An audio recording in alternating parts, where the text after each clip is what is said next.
ये आकाशवाणी है।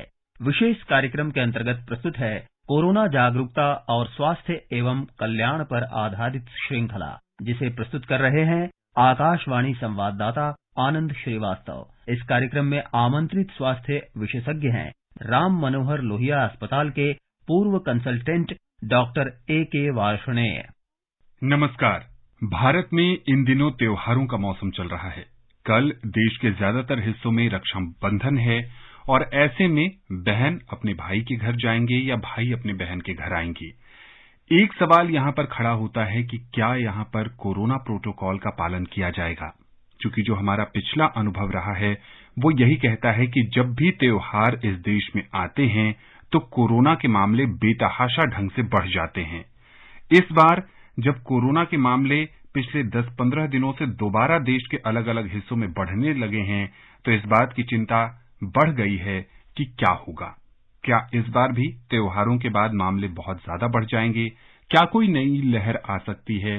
या फिर जो अब तक हमने प्रोटोकॉल का पालन किया है उसके पालन के साथ साथ जो कोविड के टीके हैं उससे आने वाले समय में किसी लहर की आशंका को खत्म किया जा सकता है? इन तमाम विषयों पर बात करने के लिए आज के कार्यक्रम में मैं हूं आनंद श्रीवास्तव और मेरे साथ हैं वरिष्ठ स्वास्थ्य विशेषज्ञ doctor A.K. Varshney. Doctor Varshney, कार्यक्रम में आपका बहुत बहुत स्वागत है। जी धन्यवाद। नमस्कार सर। सबसे पहले तो यही आपसे समझना चाहेंगे कि जो मामले बहुत पिछले दिनों बढ़ते नजर आ रहे हैं, दिल्ली में भी अगर हम देखें तो लगभग 2000-1500 कोरोना के मामले आ रहे हैं, इसमें आपका अनुभव क्या कहता है? जो मामले आ रहे हैं उसमें बहुत गंभीर मामले हैं या हल्के लक्षणों वाले हैं? सबसे पहले तो यही जानना चाहेंगे। देखिए, एक बहुत पुरानी कहावत है, सावधानी हटी और दुर्घटना घटी। जी हाँ, क्योंकि बीमारी से लगता है इतना लंबा समय हो गया, 2 साल से चल रही है, लोग ऊब गए। और जो सावधानी की जो बातें हम करते थे पहले कि भाई मास्क लगाना बहुत जरूरी है, हाथों की सफाई बहुत जरूरी है और दूरी, वो तीनों ही चीजें नहीं हो पा रही। हमारे इतने बड़े देश में दूरी रख पाना तो लगभग असंभव सही है, क्योंकि अब सभी चीजें खुल गई जी। लेकिन मास्क हम जरूर लगा सकते हैं। परंतु मैं जैसा देखता हूं कि उस पर बहुत ज्यादा लापरवाही की जा रही है और ज्यादातर लोग ये मान के चलते हैं कि ये बीमारी बहुत हल्की हो गई। ये बात जरूर है कि बीमारी जो उस समय थी जब डेल्टा इन्फेक्शन हुआ था बहुत सीरियस थी। अब ये ओमिक्रॉन के जो वेरिएंट है इससे लक्षण बड़े हल्के आ रहे हैं। ज्यादातर केस में जो है वो बुखार आता है, गला खराब होता है, मसल दर्द वगैरह होते हैं और 3 से 5 दिन में मरीज को, तो वही शायद मरीजों को लग रहा है कि ये बहुत हल्के से जो नॉर्मल खांसी जुकाम बुखार हो जाते हैं वही रह गया। तो इसलिए लोग आज उसकी चिंता करना छोड़ दिए। और चूंकि इन्फेक्शन, ये वायरस इन्फेक्शन एक व्यक्ति से दूसरे व्यक्ति में तुरंत फैल जाता है, तो अगर हम प्रिकॉशन नहीं रखें तो नेचुरली इन्फेक्शन फैलेगा और उसके केस बढ़ेगा। तो चिंता स्वाभाविक है, क्योंकि देखिए कुछ भी केस में जो हमारे बड़े बुजुर्ग लोग हैं या जिनको कई कोमोर्बिडिटी है, जब उनको अगर ये इन्फेक्शन हो जाता है जी तो उसमें फिर वो सीरियस हो सकते हैं, उनको फिर से ऑक्सीजन की जरूरत पड़ सकती है, आईसीयू में जा सकते हैं। दूसरा जो है, जो हम देख रहे हैं कि भारत सरकार ने काफी सभी लोगों को 18 साल से ऊपर वालों को प्रिकॉशनरी डोज अलाउ कर दी है, परंतु काफी लोग हैं जिन्होंने किसी भी वजह से, चाहे लापरवाही कह लीजिए, चाहे उनकी जरूरत नहीं लगती या उनके मन में कोई अभी भी संशय बना हुआ है, वो प्रिकॉशनरी डोज नहीं लगवा रहे हैं जो एलिजिबल है। तो ये मैं फिर से लोगों को कहूंगा कि सावधानी जो हमें रखनी है वो रखें और जो भी व्यक्ति एलिजिबल है वैक्सीन के लिए वो अपनी वैक्सीनेशन जरूर पूरा कराएं और जिनको 6 महीने से ज्यादा हो गए हैं सेकंड डोज पे लगे हुए, वो अपनी प्रिकॉशनरी डोज जरूर लगें। डॉक्टर वार्ष्णेय, आज एक खबर आई कि सरकार ने कॉर्बेवैक्स को मंजूरी दी है प्रिकॉशन डोज को लेकर कि जिन व्यक्तियों ने कोवैक्सीन या कोविशील्ड लगवा रखी है वो भी प्रिकॉशन डोज के रूप में कॉर्बेवैक्स लगवा सकते हैं। क्या जानकारी देंगे आप हमारे श्रोताओं को इस विषय में? बहुत ही अच्छी जो है ये आपने सवाल उठाया। तो अभी तक जो प्रिकॉशनरी डोज का वैक्सीनेशन था वो होमोलोगस वैक्सीनेशन था। होमोलोगस का मतलब होता है कि जो आपने पहली डोज लगवाई, अगर आपने पहली डोज कोवैक्सीन लगवाई है तो आपको प्रिकॉशनरी डोज भी, सेकंड डोज भी और प्रिकॉशनरी डोज भी कोवैक्सीन लगेगी। अगर आपने कोविशील्ड लगवाई है तो सब डोज कोविशील्ड लगेगी। लेकिन पिछले महीने या जून के महीने में जो एक्सपर्ट ग्रुप था उसने ये रिकमेंडेशन दिया कि जो कोर्बेवैक्स वैक्सीन है, जब उस पर साइंटिफिक स्टडी करी तो उन्होंने ये देखा कि जिन लोगों को पहली डोज कोवैक्सीन या कोविशील्ड कोई भी लगी, अगर उसमें प्रिकॉशनरी डोज कोर्बेवैक्स लगाई जाती है तो उसमें इम्यूनिटी रेस्पॉन्स ज्यादा अच्छा होता है। भारत सरकार ने वो चीज मान ली है और आज उस चीज को अप्रूव कर दिया है। अब जो है तीसरी डोज आप पहले की तरीके से कोवैक्सीन और कोविशील्ड तो लगवा ही सकते हैं, लेकिन अगर तीसरी डोज आप चाहें तो कोर्बेवैक्स भी लगवा सकते हैं, प्रिकॉशनरी डोज। तो ये एक नेचुरली जिसको हम हेट्रोलोगस वैक्सीनेशन करते हैं, ये विदेशों में तो कई जगह अप्रूव था, लेकिन हमारे देश में अब ये अप्रूव आज से हो गया। और जो कोविन पोर्टल है उस पर नेसेसरी चेंजेस किए जा रहे हैं। तो जो लोग पहला वाला तो चीज चलती रहेगी, अगर वो प्रिकॉशनरी डोज पहले की तरीके से कोवैक्सीन या कोविशील्ड लगवा रहे हैं वो तो लगवा सकते हैं, लेकिन अगर चाहें तो कोर्बेवैक्स वैक्सीन भी लगवा सकते हैं। जी बिल्कुल, जैसा कि आपने पहले बताया डॉक्टर वार्ष्णेय, उस सवाल पर भी आएंगे, लेकिन हमारे साथ कॉलर जुड़ गए हैं उत्तर प्रदेश के बड़ौद से हमारे नियमित श्रोता महेश शर्मा जी। महेश जी, कार्यक्रम में आपका बहुत बहुत स्वागत है। नमस्कार जी। नमस्ते। मैं डॉक्टर साहब को भी नमस्कार बोलता हूँ। जी नमस्कार। नमस्कार। और मैं जानना चाह रहा हूँ कि बाजार में बहुत ज्यादा भीड़ है और लोग बाग जो है मास्क का प्रयोग नहीं कर रहे और जो है तम्बाकू खाते हैं और जगह जगह थूकते हैं और भीड़ बहुत ज्यादा है और हमने 3 डोज ले ली हैं।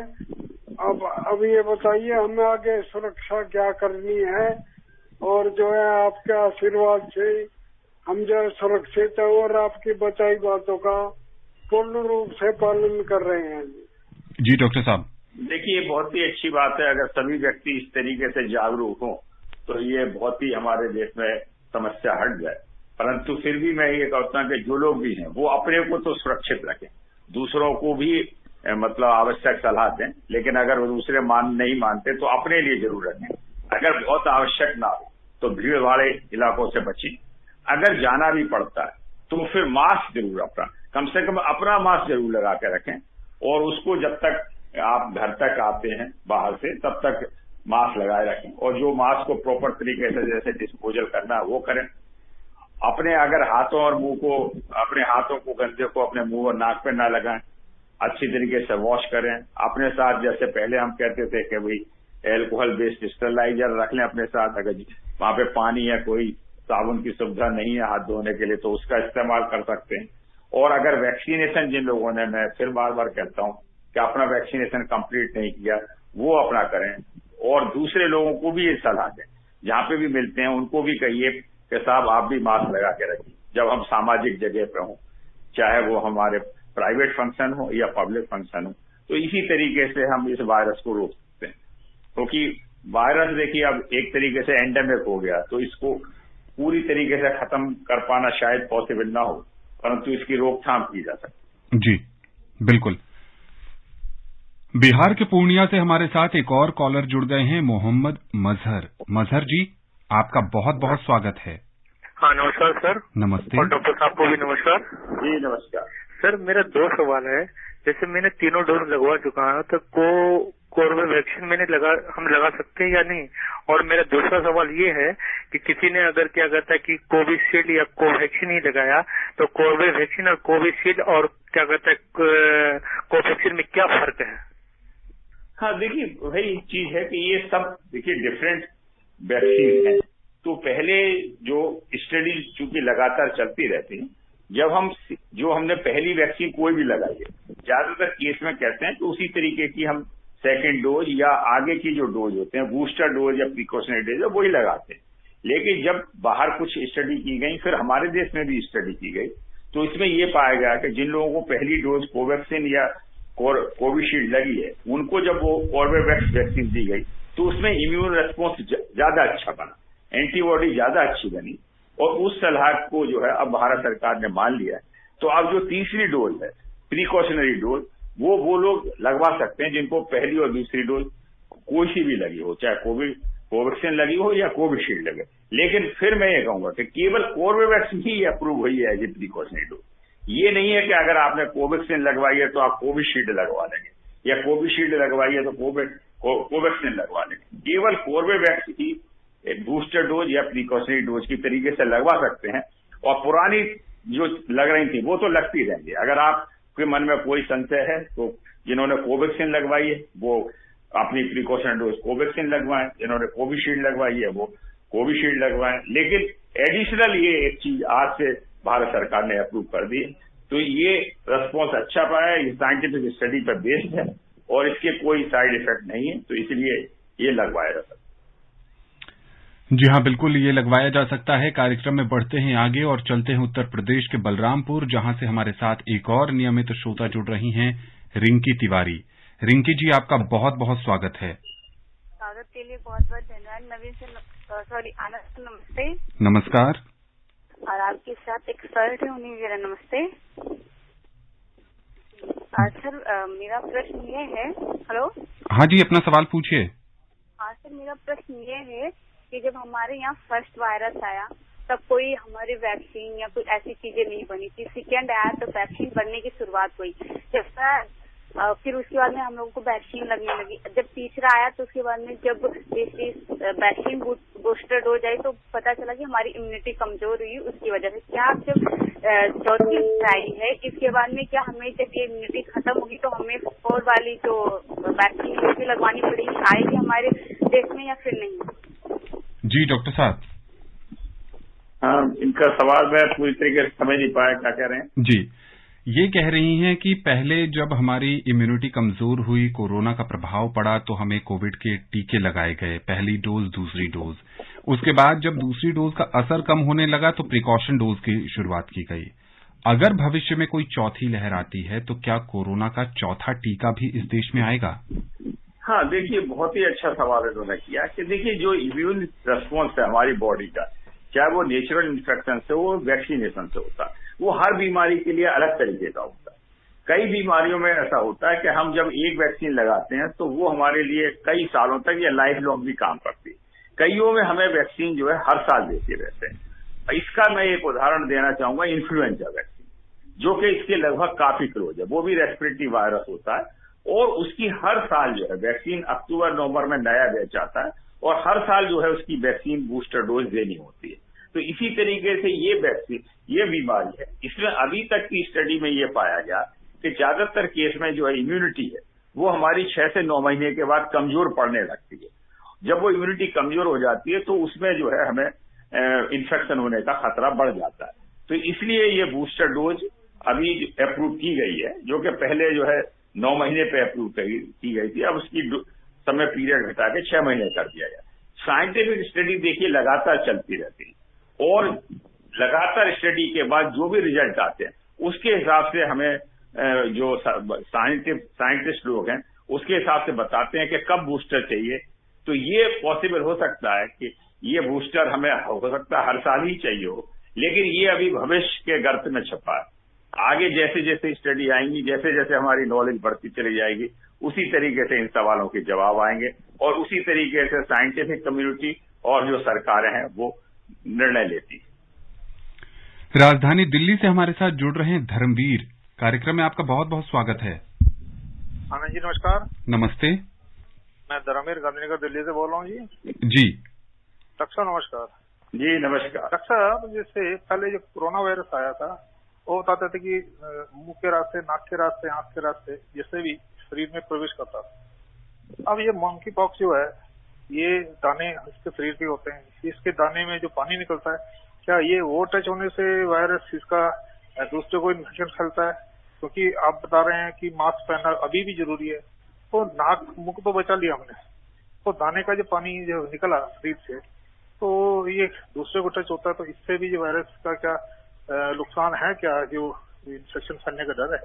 हाँ, देखिए बहुत अच्छा सवाल आप कर रहे हैं। देखिए मैंने पहले बताया कि हर बीमारी अलग है। जो मंकी पॉक्स का वायरस है वो हमारे सांस के द्वारा भी जा सकता है अगर हम क्लोज कॉन्टेक्ट में रहते हैं, उसमें भी रेस्पिरेटरी इन्फेक्शन। लेकिन ज्यादातर केस में जो अगर पुराने लोग हैं, शायद लोग आप भूल गए हैं, जब स्मॉल पॉक्स या चेचक की बीमारी होती थी, क्योंकि वो लगभग 80 में जो है वो बीमारी खत्म हो गई थी। तो जो आज की जनरेशन है उनको नहीं पता होगा कि स्मॉल पॉक्स कहते हैं, लेकिन जो चिकन पॉक्स है वो देखी होगी। तो इनमें क्या होता है कि जब बुखार आता है और ये जो वायरल इन्फेक्शन है वो हमारे शरीर पे दाने कर देते हैं, उसमें फफोले जैसे पड़ जाते हैं, पहले उसमें पानी आ जाता है, फिर उसमें इन्फेक्शन के बाद पसी पड़ सकता है। तो ये जो फफोले होते हैं ये इन्फेक्टेड होते हैं, इनका जो पानी इन्फेक्टेड होता है या उसके बाद जब वो सूख जाते हैं तो उनसे जो क्रस्ट निकलता है वो भी इन्फेक्टेड होते हैं। तो ये जो मंकी पॉक्स का वायरस है ये 2 से 4 हफ्ते तक इसमें लगते हैं अगर एक बार बीमारी आ जाती है, और तब तक जो मरीज के शरीर पर जहां पे भी दाने पड़े हैं, अगर उसके किसी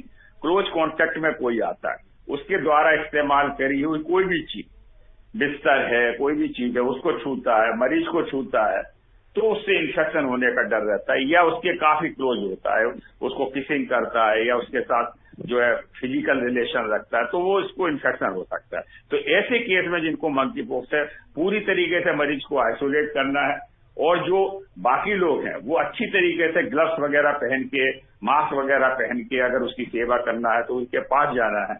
डॉक्टर लोग, हम लोग जो होते हैं या जो हमारे हेल्थ केयर पर्सनल है वो इस तरीके की सब सावधानियां रखते हैं जो कि मरीजों की लगातार सेवा कर सकते हैं। अभी तक देखिए मंकी पॉक्स के लिए कोई वैक्सीन नहीं उपलब्ध है। फॉर्चुनेटली वायरस जो है वो सेल्फ लिमिटिंग होता है, ज्यादातर केस 2 से 4 हफ्ते में ठीक हो जाते हैं, और अभी तक जितने देखे गए हैं, क्योंकि हमारे देश में भी ये आया लेकिन काफी हद तक ये लिमिटेड केस ही रह गए, तो फिर भी हमें सावधानी नहीं छोड़नी है। अगर कहीं पे भी किसी को भी शक होता है, उसके शरीर में बुखार आता है, सिर में तेज दर्द होता है, खासतौर से मंकी पॉक्स की एक विशेषता है कि जो गले में गांठें होती हैं जिसको हम लिम्फ नोड कहते हैं वो सूज जाते हैं, जो कि और वायरल बीमारियों में नहीं सूजते। तो ये मंकी पॉक्स उसी तरीके से हम लोग आसानी से पहचान पाते हैं। तो प्रिकॉशन ही रखनी है, कोई स्पेसिफिक एंटीवायरल मेडिसिन अवेलेबल नहीं है, साधारणतः वही पैरासिटामोल और सिम्टोमेटिक दवाइयां देके हम इसका इलाज करते हैं। चलते हैं लोनी गाजियाबाद, वहां से एक और हमारे नियमित श्रोता जुड़ गए हैं, मोहम्मद यामीन। यामीन जी, स्वागत है आपका। सर नमस्कार। नमस्ते। वासने सर को भी नमस्कार जी। मैं यामीन भाई रेडियो वाला जी पूछिए। सर मैं ये जानना चाह रहा था सर से कि जैसे कि जुकाम, खांसी, बुखार होएगा जब भी मंकी पॉक्स के लक्षण दिखाई देंगे, या डायरेक्ट मंकी पॉक्स ही हो जाएगा, दाने निकल जाएंगे, या बुखार उखार कुछ भी नहीं, ये जानना चाह रहा। जी डॉक्टर साहब। हाँ देखिए, ये जो पॉक्स का जो नाम होता है ये एक वायरस की एक फैमिली होती है, जिसमें ये आपने सुना ही है कि स्मॉल पॉक्स आता है, पहले आता था चिकन पॉक्स होते हैं। तो पॉक्स का मतलब यूजुअली वही होता है कि दाने निकलना। और जैसे आप देखें कि जैसे हमारे देश में तो अभी कई है, पहले उसको बड़ी माता बोलते थे जो स्मॉल पॉक्स होती थी, चिकन पॉक्स को छोटी माता बोलते हैं, और ज्यादातर लोग उसको मानते थे कि ये अपने आप ही ठीक हो जाएंगे, और ज्यादातर वायरल डिजीज ठीक भी हो जाती है अपने आप। परंतु ये निश्चित है कि तेज बुखार आता है और शरीर के अलग अलग हिस्सों पर दाने आ जाते हैं। ज्यादातर जो हमारे जेनिटल एरिया हैं उन पे दाने आ जाते हैं, हाथ पे दाने आ जाते हैं, पैरों पे दाने आ जाते हैं, चेहरे पे दाने आ जाते हैं। और इसमें जो है शुरू में हल्के दाने होते हैं, फिर वो बढ़ते चले जाते हैं, उसमें पानी भर जाता है, फिर अगर इन्फेक्शन हो जाता है तो पस भर जाता है, खुजली होती है दानों में, और धीरे धीरे करके वो सूखते चले जाते हैं, और जो उसका ऊपर की पपड़ी है वो हट जाती है और नई स्किन आ जाती है। इस पीरियड में मरीज हमेशा इन्फेक्टेड रहता है, तो उससे बचाव बहुत जरूरी है, उसको आइसोलेट करना बहुत जरूरी है, और जो भी उसकी सेवा कर रहे हैं, जो उसके वो उसके नजदीक जो है अच्छी तरीके से ग्लव्स पहन के जाएं, मास्क पहन के जाएं, और उसके द्वारा इस्तेमाल की हुई किसी वस्तु को ना छुएं अपने हाथों से, और अच्छी तरीके से अपने हाथों वगैरह को वॉश करें। इलाज मैंने पहले भी बताया आपको कि इसका कोई स्पेसिफिक इलाज नहीं है, ये वायरल डिजीज है, अपने आप ही सही हो जाती है, और अभी इसका कोई वैक्सीनेशन भी उपलब्ध नहीं। देश की राजधानी दिल्ली से हमारे साथ जुड़ रहे हैं केशव। केशव जी, बहुत बहुत स्वागत है आपका। हेलो सर, नमस्ते। नमस्कार सर, मैं केशव दिल्ली से बोल रहा हूँ। सर मेरा सवाल ये है, जैसे चेचक के दाने होते थे पहले, तो आंखों पे होने से वो सर बंदा ब्लाइंड हो जाता था, तो ये जैसे मंकी पॉक्स है तो वो भी जैसे आंखों में हो जाता, तो क्या उससे भी बंदा ब्लाइंड होने के चांसेस है या नहीं? डॉक्टर साहब। हाँ, क्या उन्होंने सवाल किया? मैं जरा, इनका सवाल यह है कि पहले चेचक के समय जब दाने जो हैं अगर आंखों के आसपास हो जाएं या आंखों में हो जाते थे तो वो व्यक्ति नेत्रहीन हो जाता था, क्या मंकी पॉक्स के साथ भी ये संभावना है? ये इन्होंने अच्छा सवाल किया। देखिए, मंकी पॉक्स के केस में भी आंखों के भीतर भी दाने हो सकते हैं और उससे आंखों की रोशनी जा सकती है। ज्यादातर केस में दाने जो है वो जेनिटल एरिया में होते हैं, पेशाब के रास्ते में होते हैं, लेडीज या जेंट्स जहां पे भी है। मुंह के भीतर भी दाने हो सकते हैं और चेहरे पे और हाथों पे और पैरों के सोल्स जो होते हैं उन पे दाने होते हैं। परंतु कुछ केसेज में जो है वो, जैसे पहले स्मॉल पॉक्स में भी आंखों पे दाने हो सकते थे, आंखों में, कॉर्निया में, उस तरीके से हो सकते हैं और वो आंखों की रोशनी भी जा सकती है। उत्तर प्रदेश की राजधानी लखनऊ से मोहम्मद आरिफ हमारे साथ जुड़ गए हैं। आरिफ जी, बहुत बहुत स्वागत है आपका। नमस्कार सर। नमस्ते। नमस्कार जी। नमस्ते जी, मैं मोहम्मद आरिफ लखनऊ से बात कर रहा हूँ। जी सर, जैसे काफी दिन तक ये कोरोना के मतलब टीके वगैरह लग चुके हुए हैं, तो अब कोरोना के टीके लग गए, दोनों वैक्सीन मैंने मतलब बहुत पहले ले ली थी, काफी समय बीत गया। तो अब हमें ये छोटी जानकारी ये चाहिए कि अब इसके बारे में कोई खतरा तो नहीं रह गया है? दोनों ही वैक्सीन की डोज ले चुके हैं, ये जानना चाहते हैं क्या कोई खतरा अब भी बरकरार है? देखिए, जैसे हम बार बार इस चीज को डिस्कस करें कि कोई भी चीज देखिए 100% सेफ नहीं होती। वैक्सीन हमें काफी हद तक उस बीमारी से बचाती है, परंतु जितनी भी वैक्सीन बनी है उनका प्रभावी जो है वो 60% से लेकर 90% के बीच में बताया जाता है। इसलिए जो है रेजिडुअल खतरा हमेशा बना रहता है। इसीलिए हम ये कहते हैं कि वैक्सीन लगाना बहुत जरूरी है, जो काफी हद तक आपको बचाव देता है, लेकिन जरूरी नहीं है कि पूर्ण रूप से बचाव। तो इसलिए प्रिकॉशन जो करनी है, खासतौर से जो सबसे बड़ा प्रिकॉशन होता है वो मास्क। अगर हम सब लोग देखिए मास्क पहनते हैं तो मास्क, ये देखा गया है कि सारी स्टडीज में अगर दो व्यक्ति जो है इन्फेक्टेड भी हैं और मास्क अगर पहने हुए हैं तो उससे लगभग 95 से 98% तक बचाव होता है। तो मैं तो ये कहूंगा कि वैक्सीनेशन अपनी जरूरी है, मास्क पहनना उससे भी ज्यादा जरूरी है। डॉक्टर साहब, एक यहाँ पर सवाल है, जो पहले आप बता रहे थे कि 4-5 दिनों का वायरल इन्फेक्शन की तरह इस बार कोरोना के मामले सामने आ रहे हैं। जैसे कि एक नॉर्मल ह्यूमन टेंडेंसी रही है कोरोना से पहले की, अगर किसी व्यक्ति को सर्दी, जुकाम या हल्का बुखार होता है तो लोग ये मानते हैं कि 2-3 दिन रहेगा या खुद ब खुद ठीक हो जाएगा। आज के दौर में जब कोरोना का समय है, तो क्या ऐसी स्थिति में जो सर्दी, जुकाम या हल्का बुखार हो रहा है उसमें भी क्या ये मानसिकता ठीक है, घर पे ही रहें, नॉर्मल जो पैरासिटामोल की तरह की दवाइयां हैं वो इस्तेमाल करें और 3-4 दिन में रिकवर हो जाएं, या फिर 2 दिन के बाद कोरोना टेस्ट करवाने की जरूरत है? देखिए, सबसे बड़ी बात है कि बिल्कुल ये ठीक है कि जैसे मैंने पहले बताया कि ज्यादातर केस माइल्ड है और वो अपने आप सेल्फ लिमिटिंग है। परंतु जो सबसे बड़ी समस्या है वो ये होती है कि अगर आप इन्फेक्टेड हैं और दूसरे लोगों के संपर्क में आते हैं तो दूसरे लोगों को भी इन्फेक्शन कर सकते हैं। चाहे वो आपके घर के भीतर हैं तो घर के मेंबर भी उससे इन्फेक्टेड हो सकते हैं, या बाहर जहाँ पे वर्क प्लेस है, चाहे आप ऑफिस में हैं या कहीं भी घर हैं। तो सबसे पहले अगर आपको ऐसे कोई सिम्टम आते हैं तो बेस्ट तो ये है कि आप अपने को आइसोलेट कर लें। और टेस्ट कराने का पर्पज ये होता है कि अगर आप टेस्ट करके आपको पता लग जाता है कि ये कोरोना वायरस है तो फिर आप प्रिकॉशन तो आप शुरू में ही रख सकते हैं। अगर वो कोरोना नहीं भी है तो भी जो और वायरल इन्फेक्शन भी होते हैं, वो भी जो रेस्पिरेटरी वायरस है, वो हमारे खांसने से, छींकने से, बातचीत करने से, थूक से, जो हमारे हल्के हल्के जो है उसमें जो बूंदें निकलती हैं थूक में, उसी में वायरस होता है। तो चाहे वो कोरोना वायरस हो या कोई भी रेस्पिरेटरी वायरस हो, वो सब इसी तरीके से फैलते हैं। तो अगर हमें कोई भी इस तरीके के सिम्टम है तो सबसे अच्छा तो ये है कि हम अपने को आइसोलेट कर लें और मास्क पहन के रहें। अगर हम ये तरह कर लेते हैं तो हम दूसरे को इन्फेक्शन नहीं दे पाएंगे। और अगर टेस्ट करा लेते हैं तो ये ज्यादा जरूरी है कि उस समय आइसोलेट होना कम से कम 1 हफ्ते के लिए जरूरी है, जब तक कि ये वायरस हमारे शरीर में रहता है, जिससे कि समाज के दूसरे लोग ना प्रभावित हों। और ज्यादातर केस में यही हो रहा है कि लोग उसको हल्का लेते हैं, अपने को आइसोलेट नहीं करते, मास्क नहीं पहनते, इसीलिए वो अपने घर में भी दूसरों को इन्फेक्शन दे देते हैं, अपने आस पड़ोस में भी इन्फेक्शन दे देते हैं। और अगर अपने वर्क प्लेस वगैरह पे भी आइसोलेट नहीं किया तो वहां भी दूसरों को इन्फेक्शन होते हैं। और जैसा आपने प्रोग्राम के शुरू में ही कहा था कि केसेज लगातार बढ़ते चले जा रहे हैं, जो ये चिंता का विषय है। और उसका सबसे बड़ा कारण यही है कि लोग प्रिकॉशन नहीं ले रहे। तो क्या ये माना जाए डॉक्टर साहब कि आने वाले समय में इस देश में एक नई लहर आ सकती है? हाँ, देखिए लहरें तो ये मतलब अब लहर का मतलब होता है कि जैसे एपिडेमिक टाइप की चीज है, वो तो शायद पॉसिबल नहीं है क्योंकि नेचुरल इन्फेक्शन काफी फैल गया है और काफी हद तक हमारा इम्यूनाइजेशन भी हो गया है। तो लेकिन ये जो छोटे छोटे स्पोरेडिक केसेज होते हैं, जब वायरस एंडेमिक हो जाता है, एंडेमिक का मतलब अब छा गया, जैसे सर्दी खांसी जुकाम बुखार हमेशा सारे साल या मौसम बदलने पर चलते रहते हैं, इसी तरीके से ये वायरस भी चलता रहेगा और हर वायरस के वजह से जो है इम्यूनिटी और बूस्ट होती चली जाती है।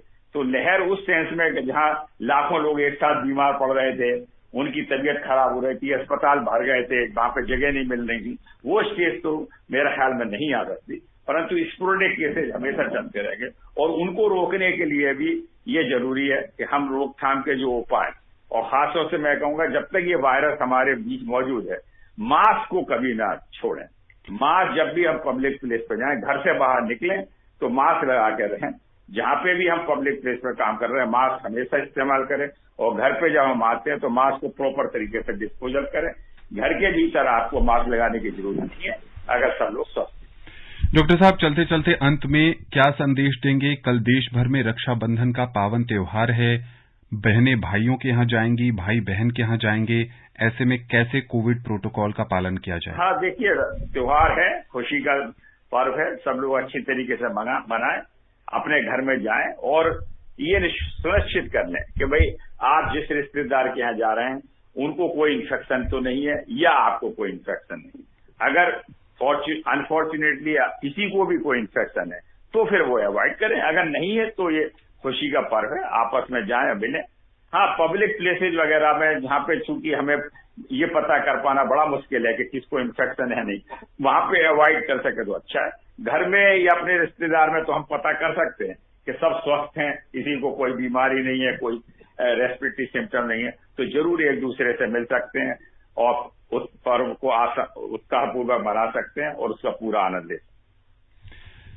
तो जैसा कि डॉक्टर साहब कह रहे हैं कि इस पर्व को आप मनाएं, ये पर्व खुशी का त्योहार है, लेकिन जहां भी जाएं मास्क जरूर लगाएं और ये सुनिश्चित कर लें कि आप जहां पर जा रहे हैं वहां किसी को सर्दी, जुकाम, बुखार इस तरह के लक्षण तो नहीं है। अगर इस तरह के लक्षण हैं तो बेहतर यही होगा कि आप उनके यहां जाने से बचें या उन्हें अपने यहां आमंत्रित करने से बचें। एक बात और, जैसा कि डॉक्टर साहब कह रहे हैं कि कोविड प्रोटोकॉल का पालन बहुत जरूरी है।